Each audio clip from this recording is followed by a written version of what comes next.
Again, welcome everyone. My name is Dr. David Kunashko. I am the Director of Education and Training here at Meditech. We manufacture BioFlex laser therapy systems. Just a bit of housekeeping before we begin.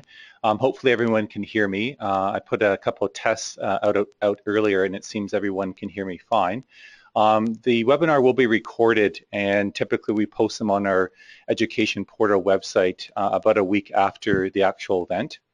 So if you can't make it the entirety or someone you know wants to listen to it, they can go through our education portal to listen to the webinar. Also, if you have any questions, I'd love to try and answer them at the end of the webinar, so you can just type them in at any time during the webinar, and at the end I'll get to those questions. I'll also give you my email at the end of the webinar as well if you have further questions or if I can't get to your specific question per se. Other than that, I think we'll get started. Today's topic is laser therapy, which is obviously why I'm here, but specifically local versus systemic effects and some explanations offered as to how laser therapy works in these different areas. So I'm going to talk, generally speaking, a bit more in depth about the local effects of laser therapy, and then I'll talk about some of the potential systemic effects of this therapy as well, and I'll sort of put it all together in the big picture clinically. By the way, throughout this webinar, I'll be making references to certain research papers, some of which I've included the actual reference, others I will actually include at the end of the webinar when we do put it up on our portal, so you can access that specific research information as well. I also want to tie some of this information in clinically wherever possible, so I'll give you some clinical applications for some of this information that I'm talking about as well. So let's start off with specifically about local effects of laser therapy. Most of these you're already aware of, and I've talked about them in the past, but I want to go into a little bit more depth and detail about these specific local effects that can help your patients get better. So I'm going to talk a bit about angiogenesis and neovascularization and how light therapy can improve this aspect of healing tissues. I will talk a bit about collagen production and why that's so important with respect to healing, and again give a few clinical examples and why this is the case. I'll talk a bit about the local effects on muscle tissue repair, which of course as a chiropractor, and many of you out there are different clinicians that treat muscle strains and muscle injuries, it's important to understand how this is working on those tissues to repair directly or locally. And I'll talk a bit about inflammation and edema, which although I put here locally, the fact that inflammation, the effects of laser therapy can also have a systemic effect on inflammation. I'll also mention that a little bit later on as well. And I'll talk a bit about nerve regeneration, local effects of light therapy on the ability of it to heal or help repair damaged nerve tissue. And lastly, I'll talk a bit about cartilage production and how light therapy can locally affect cartilage production. So let's first talk about angiogenesis and neovascularization. By definition, it's the process by which new blood vessels grow from pre-existing blood vessels. And of course, this is really critical for the repair and the healing of wounds and injuries, and also providing nutrients to newly formed tissue. So obviously, when we're trying to treat, whether it's an acute or chronic injury, blood circulation is critical for helping us get the results that we want. Okay, so if you look at the diagram here, obviously angiogenesis is the concept of growing new branches off capillaries to increase perfusion and help with the healing process. Whereas neovascularization is a formation of essentially brand new functional microvascular networks with red blood cell perfusion. So there are things called angiogenic activators and angiogenic inhibitors. Now I'm not going to go into any detail. My point isn't to go into all these specific chemical mediators, but I want everyone to understand the impact of light therapy on especially the angiogenic activators. The purpose of understanding this is these activators and inhibitors need to be balanced. If there are too many angiogenesis factors or inhibitors, then of course we're not able to actually improve and grow new blood vessels. So the goal with light therapy is actually to induce, if at all possible, these angiogenic activators, and that's what I want to explain a little bit about. So So angiogenesis, essentially, part of the process involves the production of fibroblast growth factors, or FGF, and platelet-derived growth factors as well. We know from different research, which I'll mention very shortly, that these factors are increased with exposure to red and infrared light, thereby actually improving and increasing angiogenesis. And as that stimulus is withdrawn over a period of time, we can actually improve the maturation and stability of long-term blood flow to the injured area. So this is really important because what we're trying to do with our therapy, with light therapy, is have long-term improvement of blood circulation as opposed to short-term duration that you might get with, say, local effects of heat or thermal effects. So, for example, clinically, this is a patient of ours. Some of you may have seen her big toe before. She presented with gangrene of her first toe. She was diabetic and she was positioned for amputation of her forefoot. And this is one of Dr. Fred Kahn's patients. He proceeded to treat her in the clinic as well as at home, and eventually we were able to, or Dr. Kahn, I should say, and his team were able to help improve and actually get that big toe healed. And part of the process of this would have been angiogenesis and neovascularization around the dead tissue and gangrenous tissue. You can actually see the bone sticking out. And over a period of time, and of course this was quite a few months, the neovascularization that did occur, as you can see, stayed and was able to actually help to repair on long term that tissue. Another example here, we can see post-surgery and the healing that occurs over a period of time. In this case, was a fairly short duration of treatment with light therapy. And again, what was happening here in part was improved angiogenesis and neovascularization around the surgical damage, and was obviously allowed this tissue to heal up fairly quickly and quite completely. So again, you can see the importance of improving blood flow long-term in an injury is trying to achieve these kinds of results. Of course, the types of tissues that you're treating that are injured would vary from practitioner to practitioner. Next, I'd like to talk a bit about collagen production. On the right, you see a picture of normal ligament, which is basically or typically 95% or thereabouts type 1 collagen. And those of you who are familiar with the different types of collagen, type 1 collagen is quite thick, usually parallel aligned, has great tensile and elastic strength. However, when we have injuries to tendons or ligaments or tissues that have a lot of collagen in them, oftentimes or initially they're repaired with immature types of collagen, especially type 3 collagen, which tends to be thinner, more haphazardly organized or disorganized in alignment, and therefore much weaker in tensile and elastic strength. So we know from research that light therapy will actually increase type 1 and decrease type 3 collagen over time.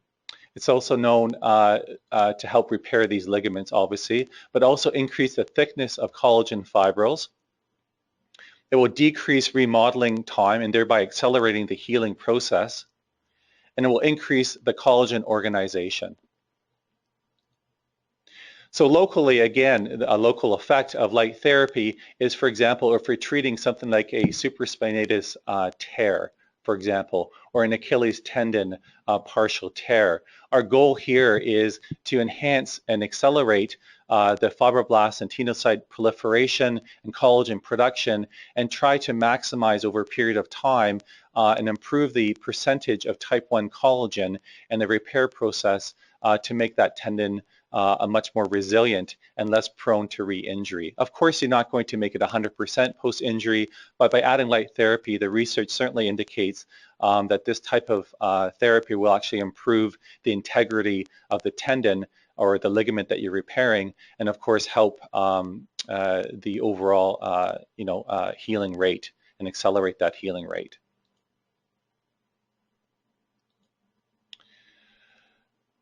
One of my pet projects here at Meditech is talking a bit about tendinosis. It's a very common condition, much more common than a tendinitis condition, clinically speaking.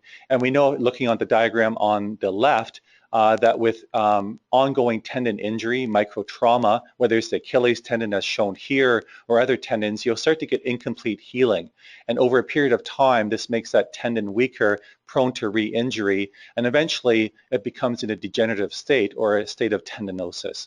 And you can see schematically a diagram on the right showing you collagen fibrils, and you can see the red areas where actually that damage is occurring long term, and these tendrils are degenerating and causing the signs and symptoms of weakness of these tendons.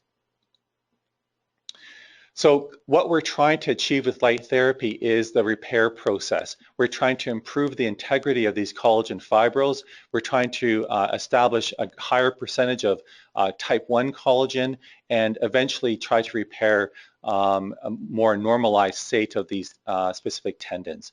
And again, I do emphasize that you're not going to turn a tendinotic tendon back into its 100% normal state with light therapy or any other type of therapy, but you can definitely improve overall its integrity.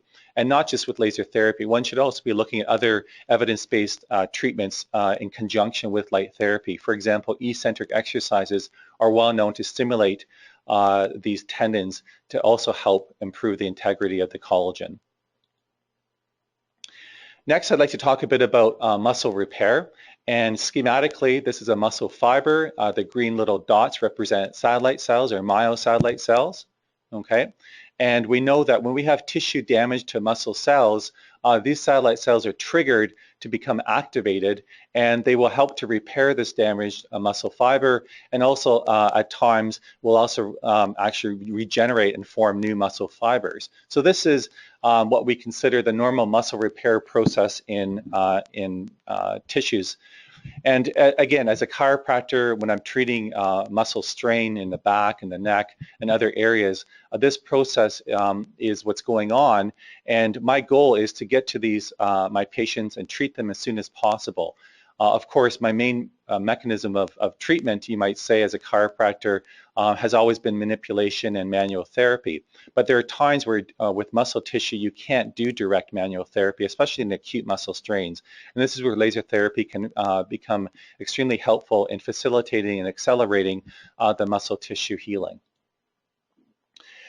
So both in vitro and in vivo studies have confirmed that laser therapy favors the regeneration of muscle tissue through the activation of these satellite cells by introducing them in the cell cycle that promotes its proliferation and progression to the status of these new muscle fibers, as I've just shown you schematically. One experiment that was done to kind of indicate this was done in 2002. And essentially what they did was they had control muscle fibers, and they had muscle fibers that irradiated with light therapy or laser light. And what they found was the number of active satellite cells in the control was approximately 5 to 6 per length. However, in the laser treated muscle fibers, you can see that that number was almost quadrupled. So the more active number of muscle satellite cells you have, obviously the better the chance of repair and the more accelerated repair rate of muscle tissue damage you would have.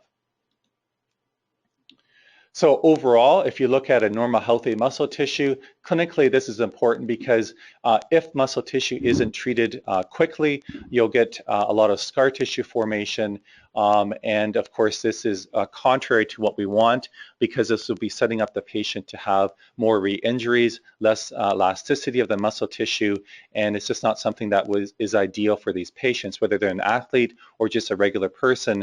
It inhibits the muscle fibers from activating and being used properly.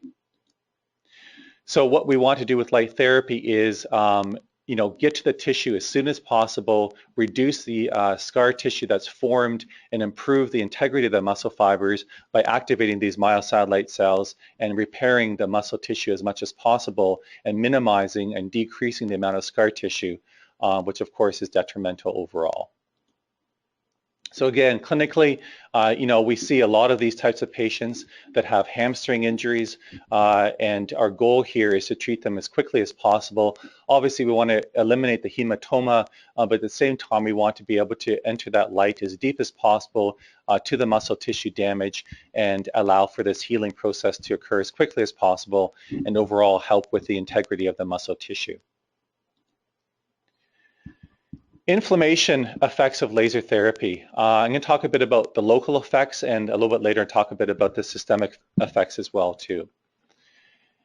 Now, when we talk about inflammation, it's an extremely complicated process, and I'm not going to go into the details of that right now, but the overall effects of inflammation, initially with capillary widening, and then of course we get capillary permeability, allowing for the release of fluids and white blood cells to migrate to the area of tissue damage. And we know that inflammation, especially acute, is associated with heat and redness, tenderness and swelling and pain. And the goal of light therapy is to help modulate this inflammatory process, accelerate it, and make sure it goes completely through its phases as opposed to developing chronic inflammation.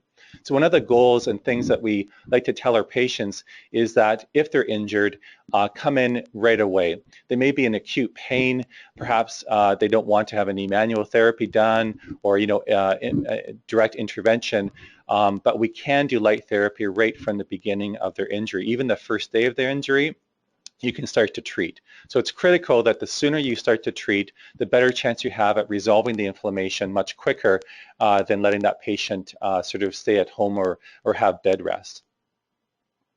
So what are the actual effects of light therapy on inflammation? Well, this is a schematic diagram basically showing you at the top an injury site and the whole series of processes that are occurring with inflammation. So first of all, the influx of neutrophils and then macrophages, they help remove damaged cells and break up the cell cycle of chronic inflammation. We know that light therapy increases the number of macrophages to the area and actually helps modulate the number of neutrophils, thereby eliminating or decreasing the chances of this type of inflammation going into a chronic mode. Next is oxidative stress. We know that light therapy actually decreases oxidative stress and thereby promotes cell survival and reduces cellular damage. So this is one of the fundamental principles of the local effect of light therapy, is working directly on the cell and oxidative stress to help reduce the actual amount of damage that might occur.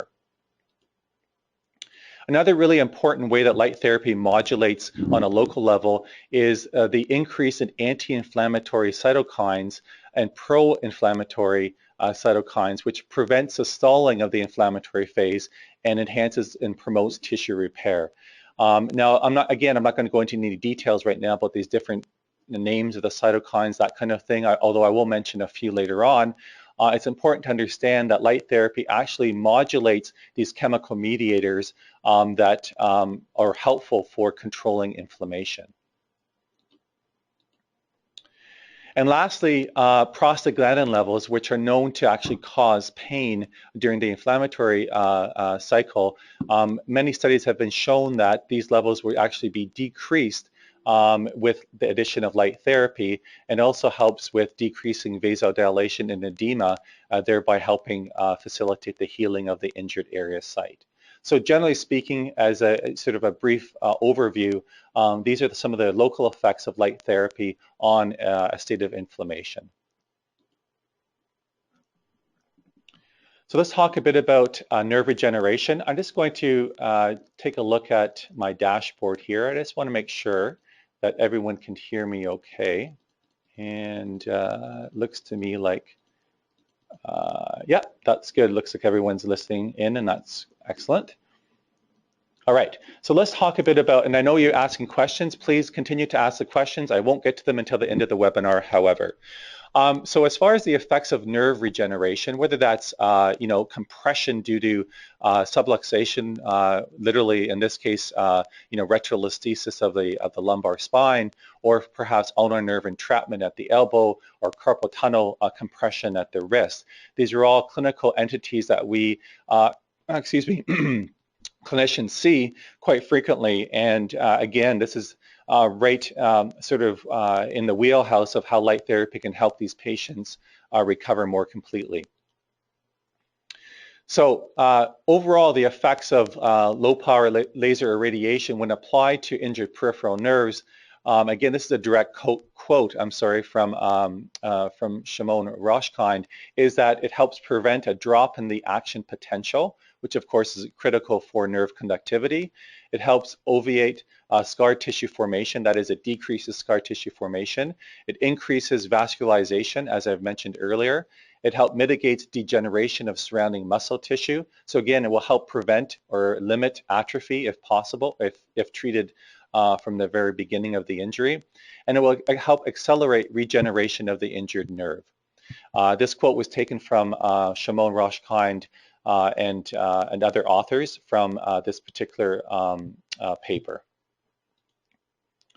So another paper I want to quote is called The Effects of Early and Delayed Laser Application on Nerve Regeneration. And what you're seeing in front of you is a sciatic nerve, a histological sample of a sciatic nerve, where you see the axons sort of all in parallel formation. You see the odd little nucleus of the axons.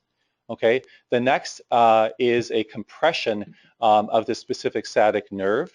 And after compression, these white blobs in some of these darker areas represent monocyte infiltration and damage of the sciatic nerve. Okay, so if you have, for example, in this case, the paper, what they did was they crushed the sciatic nerve of rats, and they observed the histological formation afterwards. And the next sample is the early intervention of light therapy, and this was at day 7. So after 7 days, they started to irradiate the crushed sciatic nerve, and they took histological samples. And you can see that compared to, if I can go back to this one here, this was the one that was crushed with no treatment, and this was the one that was crushed that had laser therapy starting at day 7, and this sample was taken at day 21. So again, you can see that, again, if you compare it to the initial one, it had less monocyte infiltration, and you can start to see the repairing process that's occurring and the myelin reformation.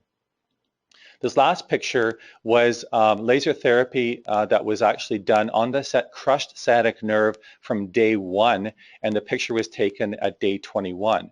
So what you're seeing here is a much better repair process. You can start to see how the axons are starting to and the cells are starting to repair much better than, for example, at day 7, and certainly much better than at the one that was not treated. Okay, so from this paper, the findings supported that there was biostimulatory effect of nerve regeneration with light therapy, and it showed that it initiated the proliferation of astrocytes and the oligodendrocytes in the nerve cell. It reduced oxidative stress, which is a potent pathological factor leading to tissue fibrosis, and it increased the production of fibroblast growth factor, again important to repair of nerve tissue. So this analysis of the morphology of the nerve indicated light therapy has a capacity to reduce the migration of these mononuclear cells to the damaged nerve, leading to overall decreased swelling or edema and rapid regeneration. So one of the things that we like to do, if at all possible clinically, is to treat patients that have the first signs of nerve tissue damage.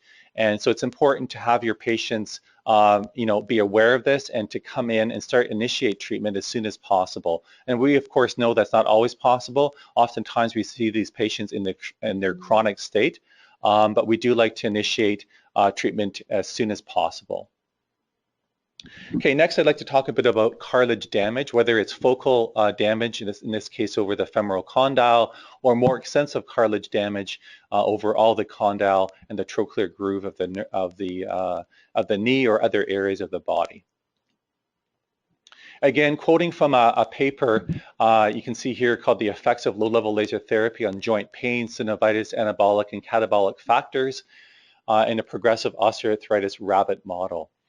So what they did here was they looked at specimens of rabbits, and they transected or removed the anterior cruciate ligament.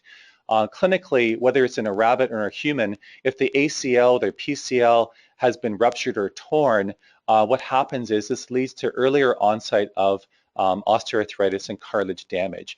So again, it's important that if you have patients that have had ACL or damage, or especially if they've been torn, it's important to start treating them because eventually those areas will undergo earlier onset of osteoarthritis. So in these cases, in this case with the torn ACL or the transected ACL, they noticed a severe area of cartilage degeneration usually occurred in the medial femoral condyles as well as other areas of the knee. So generally speaking, the condyles and the plateau, the femoral plateau in the laser therapy group showed less severe cartilage damage than those in the ones that weren't treated. So my point of talking about this specifically clinically is that what they found after 2 to 4 weeks is that there were no significant differences in the laser treated and the control group. However, what they did notice after 6 to 8 weeks was that the laser treated group showed significantly lower cartilage damage than those of the anterior cruciate ligament non-treated group. So their findings suggest a time-dependent effect of light therapy on relieving knee pain and controlling synovial inflammation as well. So overall, what they recommend and what we also recommend is that you need to have treatment occurring over a fairly long period of time for treatment of osteoarthritis and synovitis and inflammation of joints. They're recommending at least 8 weeks, and that's usually what we see. I mean, anywhere from 8 weeks, and it can be even longer for up to 12 weeks. But again, remember that after 1, 2, 3, or 4 weeks, you may not necessarily have huge improvements in that cartilage and some of the joint damage. It does take a fair amount of time, so be aware that when you're talking to your patients and offering a prognosis or at least a time frame for helping these patients, you're looking at long-term treatment and not short-term as far as a week or two. All right, well, I have 5 minutes to talk about systemic effects, and my apologies. I'll probably go a little bit over time, maybe a few minutes. But a little bit less is known about the systemic effects of light therapy. Historically, this was sort of first understood with Andre Mester's work with rats. And many of you have seen these diagrams where Dr. Mester was treating the burn wounds on rats. And what he noticed was, compared to the control on the left, the laser treated, which was, I believe, in the red wavelength, I think around 630 or 640 nanometers, that the wounds were healing faster. Now, as I believe, only one of these wounds was actually directly treated with laser therapy. However, if you look at the corresponding wound on the right, you can see compared to the control that it too actually improved its healing rate. So even though it wasn't directly treated, Dr. Mester observed that there might be some type of potential systemic effect occurring that had a direct impact on the healing of the specific wound. Next, I want to talk a bit more in depth about this. So what you're looking at here is a skin flap, and they did this work on rats. And what they did was they cut 1 centimeter by 7 centimeter wounds, or skin flaps were removed on either side of the midline of the back of a rat. And they observed the healing rate, both spontaneous, which you see in front of you, and directly irradiated wounds with light therapy, and the contralateral non-irradiated wound as well. So if you look overall, on the top left is a control that had no irradiation and how it was healing. Then if you look at the irradiated group after the same time frame, you can see that that wound is clearly healing at a much faster rate. And of course, systemically, what we're seeing here is, for some reason, which I'll try and explain very shortly, is that the wound on the contralateral side also seemed to actually improve its rate of healing. So what are these systemic effects? And I don't pretend to know all the details. In fact, I think we're still trying to understand exactly all of these different types of systemic effects. But I'm going to talk about 2 in particular. The first one is really the systemic effects of light therapy with respect to corticosteroid, as well as the expression of cytokines like interleukin-1 beta, interleukin-6. When they measured these specific chemical mediators, what they found was that these levels increased as far as corticosteroid, which is like corticosteroid, and it's important for the regulation of energy, immune reactions, and stress responses in rats. So by increasing these levels systemically, this will have a direct effect on the ability of the body's immune system to actually heal the wound much faster. As well, these pro-inflammatory mediators like interleukin 1 beta and interleukin 6 were decreased. By decreasing these in the body systemically, you're going to reduce the actual inflammatory process throughout the body. So what we find clinically is that when we're treating patients that have inflammatory disorders throughout their body, for example, rheumatoid arthritis, even though we're treating just very specific areas of these patients, we're finding that there is a benefit overall to other joints of the body. And in fact, this might be because of these types of chemical mediators and steroids that are being triggered to be released as the blood is being treated and by the light therapy in that area. Okay, next I wanted to talk a bit about another paper that was called Analysis of the Systemic Effect of Red and Infrared Laser Therapy on Wound Repair. And the reason why I mention this is our equipment uses both red and infrared light. And I always get a very common question with respect to why not just use infrared or why not just use red. And many of you know that red, for example, it's a great wavelength to use for photobiomodulation, but unfortunately it doesn't penetrate very deep into the body. And of course we know infrared light does. But the thinking here is that by combining these two specific wavelengths, you might have an overall better effect of photobiomodulation. And some papers actually talk a bit about this. And this particular paper commented that the combined application of red and infrared light, or in this case lasers, resulted in the most evident systemic effect on the repair of skin wounds. So when comparing in just in isolation, if we treat with both of these wavelengths, the systemic effect seems to be overall better. Okay, next I want to talk a bit about the systemic effect of endorphin release and light therapy. And again, my goal here isn't to describe in depth about endorphin release. Many of you are aware, I'm sure, that endorphins are produced that can actually block pain in the body. And they're an important aspect of helping modulate pain control, whether we're doing manual therapy or acupuncture, trigger point therapy or what have you. So I want to talk a bit about treatment of myofascial trigger points as it relates to endorphin release. And we know that myofascial trigger points are a really common source of pain in patients. We also, this particular paper looked at using light therapy both in high fluences, meaning high dosages, or low fluences, and they wanted to see if there were any differences in the effect of pain relief on these trigger points.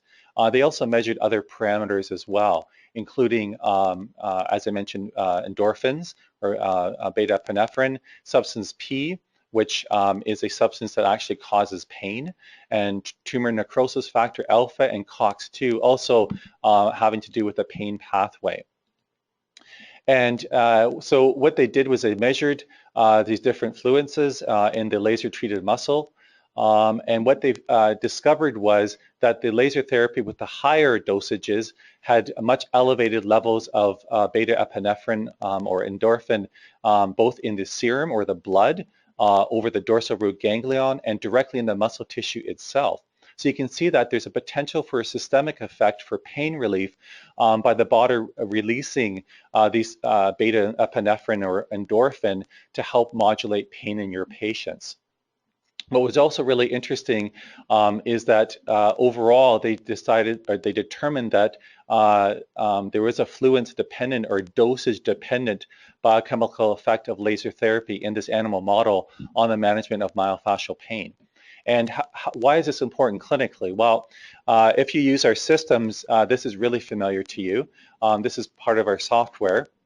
And what you're seeing is our laser diode infrared at about 200 milliwatts. So if we want to replicate a high fluence using our laser probe over a trigger point, that is, if you're interested in helping with pain control over a trigger point, and we want to, say, replicate that 27 joules of centimeter squared. You can easily do this by punching in that 27 into the software and coming up with the actual time that you would need to treat that trigger point, which in this case, at 100% power, which is roughly 180 milliwatts, you would have to hold that laser probe for approximately 15 seconds. Again, if you decrease the power, say to 50%, that time would increase to 30 seconds. So clinically, one can use our equipment also to try to deactivate or help with pain control of trigger points by using a higher fluence or higher dosage to trigger endorphin release. Okay, well, I know we're a bit over time, so what I'm going to do is wrap it up with the big picture. So obviously, our goal for light therapy is to help heal tissue damage, which I've talked all about in the first probably 20 minutes or so. But also our goal is to help with other inflammatory systemic issues throughout the body, whether that's osteoarthritis, rheumatoid arthritis, or other systemic issues going on, or modulation of pain in the body. As I've just discussed, light therapy has the potential to treat the blood and thereby reaching other areas of the body, but of course having a very powerful local effect as well too, to modulate tissue damage in the long term. Okay, so a reminder for everyone, we still have a few certification dates in Toronto, November and December coming up. Just go to our website for that. If you happen to be in the Halifax area, we have one coming up in not this weekend, but next, as well as in Calgary in October and in Vancouver in February. So again, I thank you very much for tuning in today and watching this webinar, and I'm going to pull out the questions now, and let's just see here. All right, well, it looks like we have tons of questions, so let me just get to them. All right. Okay, so I see a question about someone using basically like a laser probe. Okay, you know what, guys? Some of these questions are pretty detailed. What I will do is I will answer some of these via email because they're quite involved. Now, I see one question on neovascularization. When this occurs in tendinopathies, we also see pain fibers or C fibers following the new circulation causing pain. As in shoulder pathologies, how can this be prevented in this context? Yeah, again, that's a really good question. As far as tendinopathies go, with increased blood circulation, you know, what we're trying to do there is facilitate the healing of the tissue. It will also have an impact, I believe, on the pain as well too. Daryl, I know this is your question. I'm going to have to look a bit more into that because I have to do a bit more thinking on that one. Let's see here, what else? How many treatments was intermediate and how many treatments was it for the woman who had her toe healed? Oh, okay. So let's talk about that lady with her toe. She was treated over many months.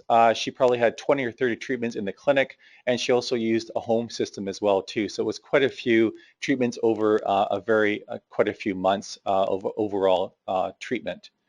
And then I have another question wondering if laser would be helpful for postpartum with diastasis recti, and would the laser help improve the tensile strength of the same to help give them support? If the muscle tissue is completely torn apart, you're not going to be able to get it together. Obviously, if muscle tissue is completely torn, you know, it's going to heal the edges of the muscle tissue but not bring it together. So the muscle fibers have to be approximated, or that tissue has to be repaired in the substance of the belly, but during a separation, you can't pull the fibers together. If you think okay, wow, lots of questions here. If there are such systemic effects, then why not irradiate everyone? How much is too much, in other words? That's a good question. I have seen devices where you sit in a red LED, basically light chamber, in fact. But the problem there is that light bounces off the skin, and we need to be able to get the light directly into the skin and or the blood. And by doing that, you have to have the light attached to the skin or directly into the blood itself. And there's a certain time component or dosage component to it, Ken. So it's not, so you do need to treat over a very specific amount of time to have a maximum or optimal amount of effect. A question about the ACL case. The suggestion is to have long-term treatment of at least 8 weeks. Is there shorter duration if a patient is treated 2 times a week versus 3 times or 4 times a week? Evelyn. So my answer there is we usually treat 3 times a week. I think 2 times might not be enough. And it's not necessarily going to alter the length of total treatment time. To help repair joint damage, you're going to have to treat over quite a few number of weeks, to have maximum results. Can a bunion be treated? A bunion can be treated if there's inflammation secondary to the biomechanical issues there.